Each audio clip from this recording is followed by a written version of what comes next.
Donc, je note que vous ne répondez pas à ma demande, mais ça, je m'y étais préparé. Et l'ordre, vous m'avez vu le premier, donc vous m'avez vu le premier, mais vous auriez pu très bien mettre M. Bild le premier, sachant ce qu'il va dire, et M. Brice, sachant également ce qu'il va dire. Donc moi, j'ai entendu avec intérêt ce que vous avez dit, Monsieur le maire, et pour vous répondre, j'ai préparé, comme vous aviez un document écrit, je vais moi-même me servir d'un document écrit pour intervenir. Monsieur le maire, Monsieur le député européen, Mesdames, Messieurs les adjoints, Mesdames, Messieurs les conseillers délégués, chers collègues,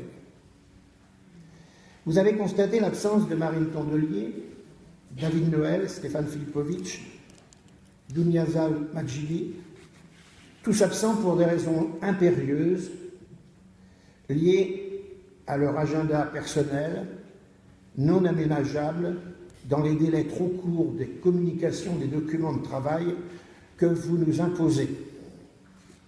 On a comme le sentiment, Monsieur le maire, d'y voir votre volonté de nous réduire au silence.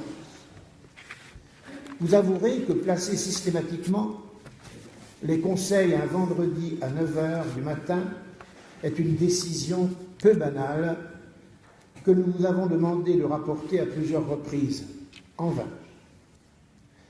Il ne nous échappe pas que votre décision soit parfois en relation avec les déplacements de fin de semaine de certains de votre entourage, collaborateurs de votre entourage. Nous considérons que votre entêtement à ne pas comprendre les contraintes de 5 élus d'opposition sur 6, puisque moi on m'a déclaré en retraite et que j'étais libre à tout moment, c'est M. Bild qui l'a dit dans un autre conseil, pourrait s'apparenter à un déni de démocratie. Je le déplore une fois de plus, en leur nom, qu'ils ne puissent participer à nos travaux. Vous savez pourtant combien ils sont attentifs et critiques avertis, source qu'ils sont de progrès pour notre ville. Venons-en au rapport de la Chambre régionale des comptes. La présentation que vous en avez faite est conforme à notre attente. Pas de surprise. Des vérités, des non-dits, des renvois aux municipalités, mais on ne dit pas lesquelles tout à fait. Donc, nous ne sommes pas surpris. Ce fut un réquisitoire savamment monté contre vos prédécesseurs dans leur ensemble, mais surtout pour moi-même, qui ai succédé d'abord à Daniel Duquesne, maire élu en juin 2009, mais surtout à Gérard d'Allongeville. C'est sûrement de bonne guerre, mais tellement exagéré. Le rapport définitif de la Chambre dit des choses. Il est reconnaissant des efforts fournis par nous de 2009 à mars 2014, vous l'avez volontairement omis dans votre propos, et par vous par la suite. Je suis comptable de ce que vous avez dit à votre sujet. Ce rapport pointe aussi, à charge, ce qu'il convient de parfaire, d'amender, de rectifier, le tout listé de manière exhaustive, afin que notre ville sorte enfin des errances dont ni vous ni moi ne sommes au départ responsables. Cette ville était malade. Puis progressivement, tel un convalescent, elle reprend vie. Constat. Il faudrait être aveugle pour ne pas le constater. Les médecines, pour y parvenir, sont remèdes de cheval et font et feront du mal. Certaines mesures seront douloureuses, certainement à accepter. Nous pensons que certaines mesures imposées, touchant les personnels, devront être menées en concertation, le plus souplement possible, bien sûr, on s'en félicitera alors. Vous avez, à propos de la CRC, parlé à plusieurs reprises d'obligations ou de recommandations. J'ai eu un échange avec un de vos adjoints hier qui m'a persuadé que pour certaines, il s'agissait effectivement d'obligations, mais que pour d'autres, on pouvait rester quand même dans l'appréciation. Et vous savez bien que toutes les villes ne suivent pas forcément à la lettre toutes les recommandations, mais vaut mieux, Monsieur le Ville, laissez-moi parler, vaut mieux les suivre à la lettre. On mesure au fil du rapport la nécessité dans bien des domaines d'appliquer très strictement la ou les multiples recommandations en vigueur. L'état de nos finances en 2009, 13,5 millions d'euros de déficit, c'est la Chambre qui le dit dans ce document. L'état plus que déséquilibré des compétences professionnelles des agents, mauvais ratio des catégories entre les catégories A, B et C, vous l'avez rappelé, ne nous ont pas permis de mener, parce qu'on a à certains moments donné la même lecture du document, heureusement.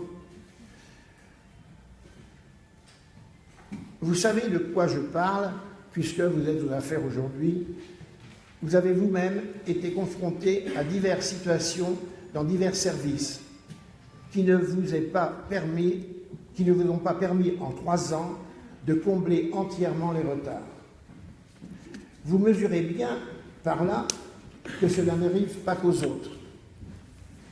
C'eût bien aujourd'hui que la Chambre vous décerne des 20 sur 20 dans tous les chapitres. Il y a encore une marge de progression pour vous. Pour résumer, la CRC, dans ce rapport, pointe un travail intéressant de redressement des finances en 2012. Monsieur le maire, les écuries d'Augias furent alors en partie nettoyées par un travail collectif de 4 ans et demi par l'équipe Business.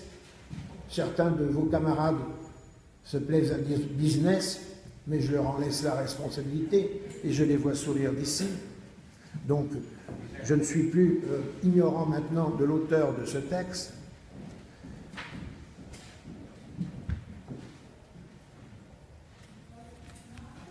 Depuis mars 2014, soit 3 ans après le début de sa gouvernance, de votre gouvernance, le Front National, sur des bases en partie assainies, n'a pas encore atteint 100% de l'objectif.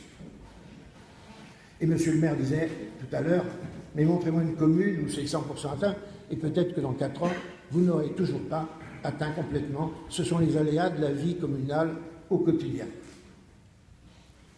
Tout n'est donc pas encore parfait. Aussi parfait que vous le laissez entendre. Ceci était prévisible, et je le dis sans critique partisane, c'est un fait. Mais sous-entendre et dire à longueur d'intervention que c'est de la faute des autres, cela relève d'une ligne intantinée hypocrite.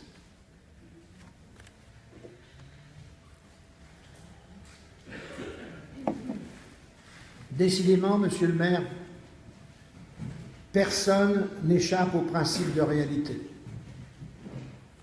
Toutefois, je sais combien la tâche est dure.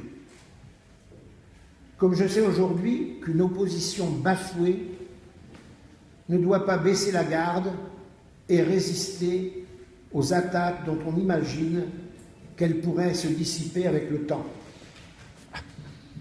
Lisez ça, mes chers camarades, et vous voyez que l'opposition est bafouée, que la famille Binès est bafouée, lâchement bafouée. On inclut la femme, les enfants, la famille Binès. C'est honteux ce que vous avez écrit et que vous avez laissé écrire dans ce journal, monsieur le maire. Les attaques, parlons-en. Elles sont légion dans la lettre du maire qui accompagne ce rapport. Cette lettre date du 12 juillet 2017 en réponse au rapport définitif de la Chambre. Dans la série « Ce n'est pas moi, c'est l'autre », on y trouve tous les registres. On se félicite, on regrette, on renvoie aux équipes précédentes, on s'exprime même sur un sujet précis. On a de l'audace au Front National. Les arguments de la Chambre sont d'une grande pauvreté intellectuelle sur un sujet précis. Dixit. On y développe dans le détail des informations que l'on n'a jamais voulu me communiquer. Je parle là des documents qui ont été transmis à la cellule judiciaire. Jamais, quand je posais la question, on m'a communiqué de quelle nature étaient ces documents. Je l'ai appris le jour où j'ai été interrogé à ce sujet. L'auteur de cette réponse, signée par M. Steve Briouat, nous paraît être une réécriture du rapport officiel. C'est bluffant. Votre rapport est plus obligeant que le rapport de la CRC. Rassurez-vous, monsieur le maire, on a compris. Sans vous, pas de salut. Le Messie est arrivé. Quelle chance! On pourrait en rire, mais connaissant vos talents dans la dénégation, point de suspension. La transparence et la coopération avec les élus d'opposition n'est pas évoquée. Je regrette qu'elle fasse partie du néant et du grand n'importe quoi voulu par vos conseillers en communication. Je dis vos, j'aurais pu dire vôtre. Ce n'est pas toujours gagnant-gagnant, monsieur le maire. Je ne rentrerai pas plus avant dans la polémique.